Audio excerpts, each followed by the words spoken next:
On Thursday, 6th of May, Hollingdean and Stanmer vote for a new city councillor.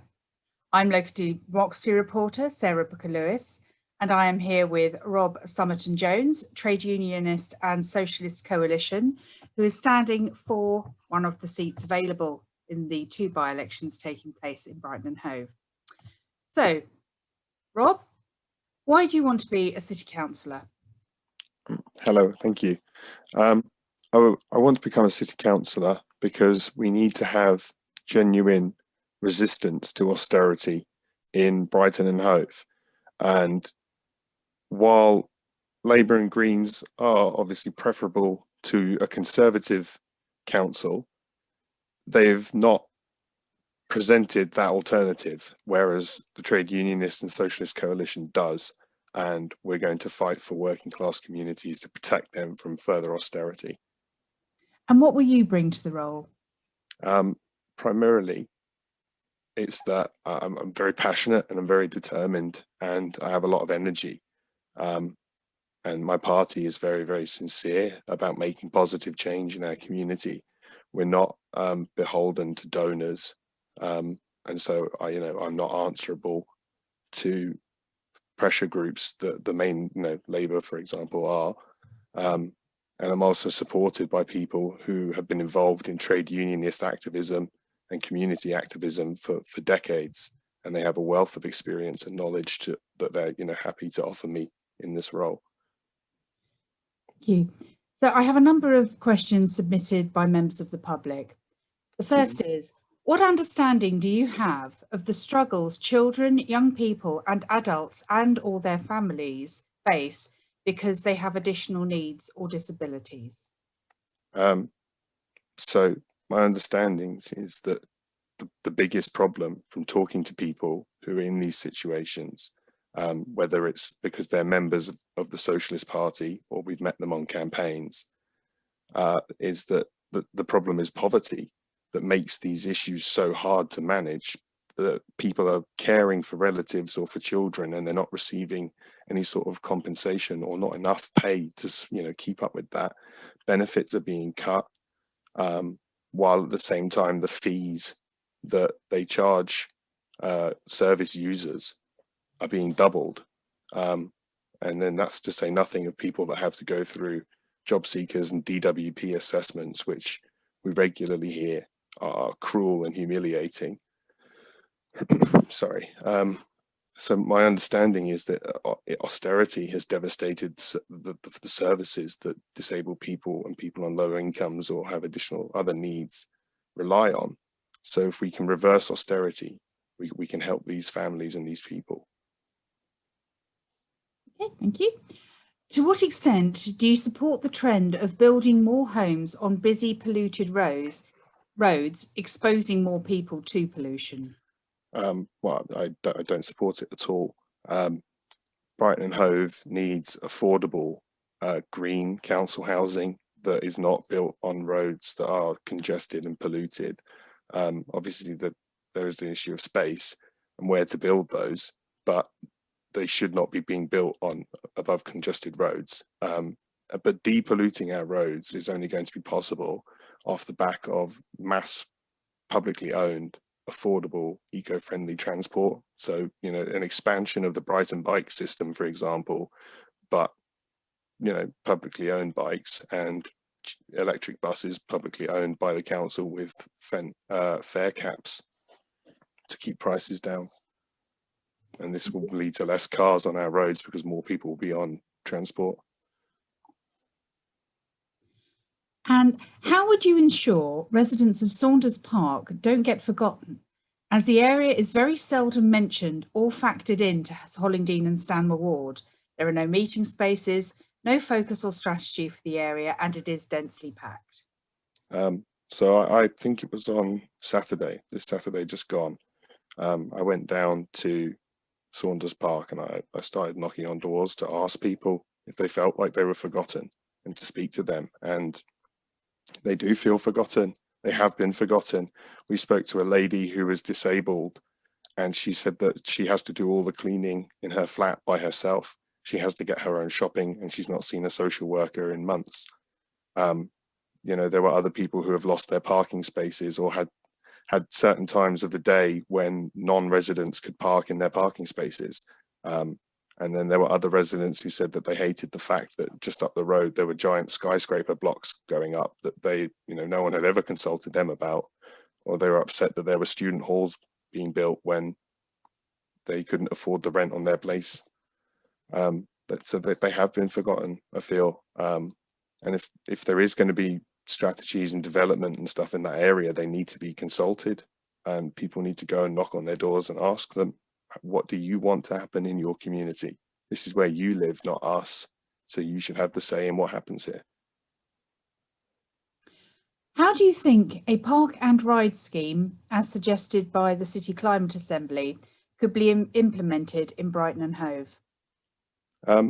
It's a good idea. I think if you look at Cambridge, they have a good model, but again, it would need to be publicly owned in order to keep the fares low, to make sure that it wasn't being run for profit and that corners weren't being cut in the name of capital gain, basically. And there's also the question of where you would build car parks. I wouldn't want to see green spaces on the outskirts of the city being bulldozed and concreted over for massive car parks. So I would say they have to find like brown sites to build those on, which is tricky. But a park and ride system would be fantastic in this city. And we were talking about depolluting the roads earlier. That would be a really positive step towards getting that possible. And what would you like to do to improve transport equity for the 40% of households who do not have access to a car?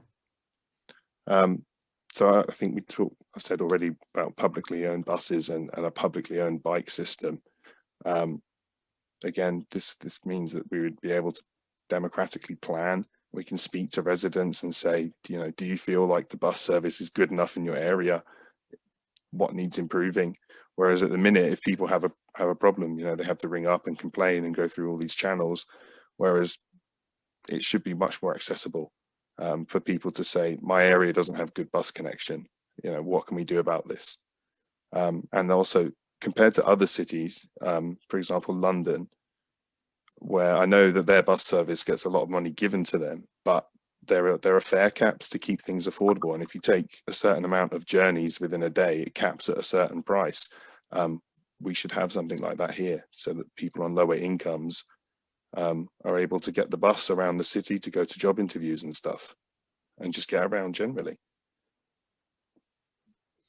Our playgrounds are dated and some of the equipment is broken. How will you champion improving play areas for our children? So when I went to Saunders Park, I also went to Saunders Eco Park, which is a kids play area, and it's got like a food garden and stuff. But the equipment in there is dilapidated to say the least. There's swings with no swing set on it. It's just a metal frame.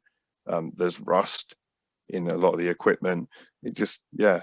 When we talk about setting a needs-based budget for the city, things like this would be kind of priority. Young people and families need a place to go to unwind and relax and enjoy themselves, and they need to do that with safe equipment that isn't hazardous. These are things that should be priority investment for the council. There are no youth clubs in the area. What will you do to give teenagers something to do? So kind of in a similar vein to the parks question, when we reverse austerity and we demand that the central government releases the money that it holds in reserve funding, because that is our money at the end of the day, this belongs to the city. When that money is released, we can use it to reopen and refund youth services that have been cut by austerity. And again, this would involve democratic planning in the Socialist Council. Young residents would be asked, what services do you want in your area? I don't see why that is not something that they're asked anyway. Young people should have a say in what activities are available for them. The fact that they have nothing at the moment is, it's tragic, to be honest. And what action will you take to tackle dog waste on our streets? This seems to be an issue that people were annoyed about when I asked them. And the issue that they said was there just seems to be a lack of bins generally, and that people, you know, don't put they either tie it up in a bag and just leave the bag on the street, or they don't tie it up at all. So probably I would just say, it sounds very simple, but more bins and greater accessibility to waste bags, gloves, sanitizer at those bins, an investment in street cleaning teams, which would be employed by the council and publicly run, that would help the problem of all waste on our streets, not just from dogs. And what are you going to do about rubbish problems, the issues of miscollections, and also people dumping their rubbish in communal bins at flats and also in streets as well? So this seems to be a citywide problem. I've lived in lots of different areas of the city over the 6 years I've lived here, and rubbish collection and rubbish disposal is a massive citywide problem. There's not enough, you know, for example, outside my house right now, for 3-4 streets, we have one single giant communal bin. It's not enough for the amount of waste that's produced, and so people obviously need to get rid of the waste that they're, you know, accumulating in their houses. So they do dump it wherever they find a spot. So there needs to be, you know, more collections, more bins, and a greater emphasis on what goes in what bin, because the amount of times you walk past a bin in Brighton that's overflowing with mixed recycling and mixed, you know, normal general waste, it's not good enough for a city that says it's supposed to be a green city. And what will you do to make yourself known as an active part of the Hollingdean and Stanmer community? Well, I mean, I believe in being directly accountable. When I was speaking to residents on doorsteps, they were saying that they've had issues where they've emailed their councillor or they've emailed the council multiple times and they've been ignored. And they're now saying, well, my only recourse is a phone call that is then also ignored. I believe in being active and walking around in the place that you're supposed to represent and holding regular, you know, or bi-weekly meetings to catch up, to speak to people. And if people ever have an issue, they know where to find me. Rob Somerton-Jones, Trade Unionist and Socialist Coalition. Thank you very much. Thank you.